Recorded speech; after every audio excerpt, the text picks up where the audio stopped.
Alright everybody, so let's do the final case. Probably going to be the shortest video because there's not that many cars left and most of them are just same vehicle, just in different variation. It's probably the hardest one to tell the difference in, which is the Corvette. One of those mainline release. Honestly, I could hardly tell the difference. So here is the mainline release version. And as you guys can tell, here is the Fast and the Furious release version. It's a big difference, as you guys can see. The only difference is that the Fast and the Furious version's got the trademarked logo. Otherwise, the color scheme and the wheels are, this color scheme is a little bit different. Like we're talking about maybe like a shade difference. Actually, both of them have the trademark logo. So I don't even know the difference, to be honest. Only the color, only slightly adjusted color. Next up is the Ford GT40 from the beginning of the film as well. The first one is light bluish, fully painted taillights, no headlights. I mean, no other way around. Painted headlights, no taillights. And then we get a re-release of it in a darker blue color. Obviously more towards what the film was going for, with the same tires. Again, no painted taillights, complete painted headlights. So there you go. Here we have is the Dodge. I'm going to put the camera a little bit down. So this is from Fast and the Furious 5 when they're breaking away the safes. Ideally, I want to have these made custom so that they have the frames in the back. That's why there's two of them. So that's for a reason. The Porsche, the blue Porsche, is the one that they take from, I guess, the king of Brazil, where they were filming the 911 GTR Cup. And they only used it while they were drifting throughout to trying to get into the police headquarters. Next up is we have the green light police cars. I want to get 4 of these. I only have 2 right now. I did have 3. I don't know where the third one went.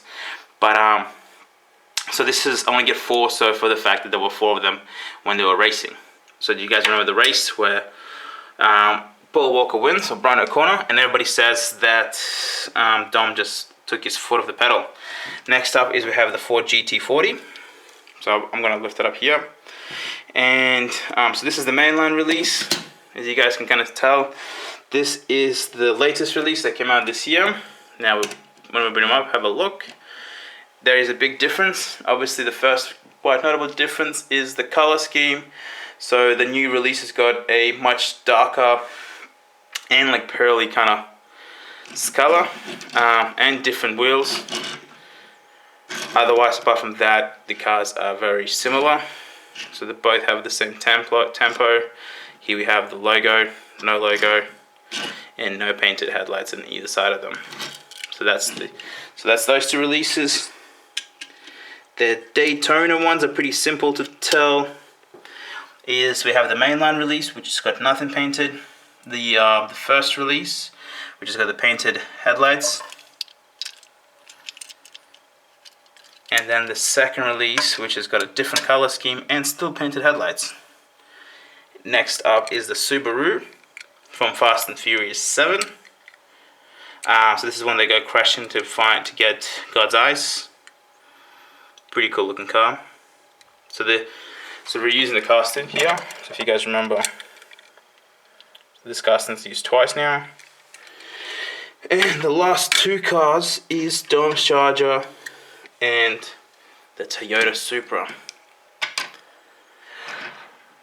So you guys can see the Charger's back with complete modifications. So it's got the big wheels, has got the tires at the back. I wouldn't mind if they made this one into a Supra, so have actual real rider tires. I reckon that'd be pretty cool.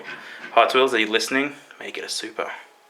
And then last but not least is the Toyota Supra, the last car that Paul Walker or Brian O'Connor drove in the last film, Fast and Furious 7, before Furious Fate of the Furious 8 comes out. So yeah, so this is definitely a cool car. I hope you guys enjoyed this video. I know it's a little bit short, and I'm getting a little bit tired, out of breath, commenting as well. But yeah, I do like it. This is probably, out of that box, this is probably, out of the last box, this is by far my favorite. This is pretty cool as well. I do like the fact that, I mean, I'm not a huge fan, that's what I mean, like, this is how like the cars are in this series, so I'm like, they're no modification. I mean, there's modifications, but like no tampo or anything.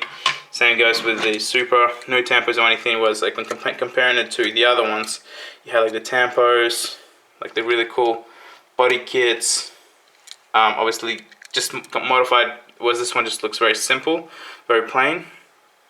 But you can't really complain.